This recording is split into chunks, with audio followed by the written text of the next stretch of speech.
আজকের সকালটা কত সুন্দর। বুবু, তুই এবার কি ভাবছো হবে? আজ নতুন কিছু খুঁজতে বের হব। এই গন্ধটা কেমন মিষ্টি।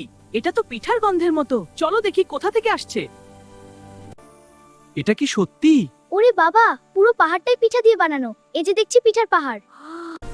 ওহ, এত উঁচুতে কিভাবে উঠলে? আমি এত উঁচুতে লাফ দিলাম। এই পিঠা তো জাদুর পিঠা দেখছি।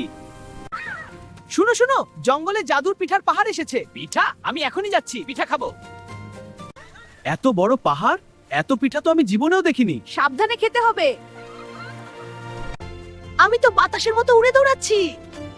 আমারও শক্তি দেখো।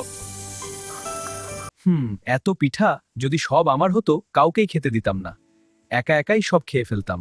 পালাও, এই পাহাড়ে ভয়ঙ্কর ভূত আছে। ভূত? তো ভয় পাচ্ছি, আমাকে একটু খেয়াল রেখো। যাক, সবগুলোকে ভয় দেখিয়ে পালাতে বাধ্য করেছি। এবার আমি মনের আনন্দে সবগুলো পিঠা খেতে থাকি। আরে আরে, শেয়াল তো আমাদের খেয়ে দিয়ে নিজে একা লুকিয়ে পিঠা খেয়ে যাচ্ছে।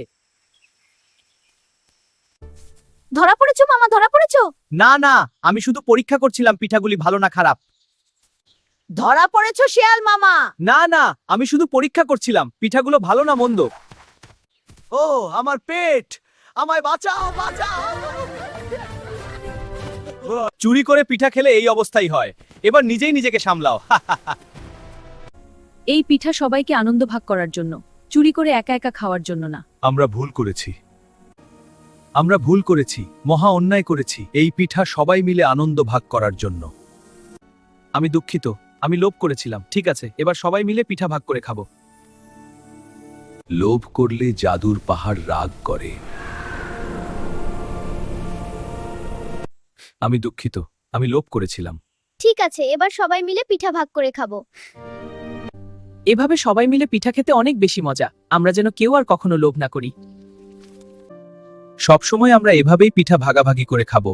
থাকবে অনেক আনন্দ ও বেশি মজা। দেখো, পাহাড়টা ধীরে ধীরে ছোট হয়ে যাচ্ছে। আর তো একটাও পিঠা নেই। এসো শেষ পিঠাটা সবাই মিলে ভাগভাগি করে খাই। আজ আমরা ভীষণ গুরুত্বপূর্ণ বিষয় শিখলাম। লোভ করলে বিপদ হয়, আর ভাগ করে নিলে আনন্দ বহুগুণে বাড়ে। সবাই মিলেমিশে থাকতে হবে। এখন থেকে সবকিছু ভাগ করে নিব, তাতে আনন্দেই থাকবো আমরা।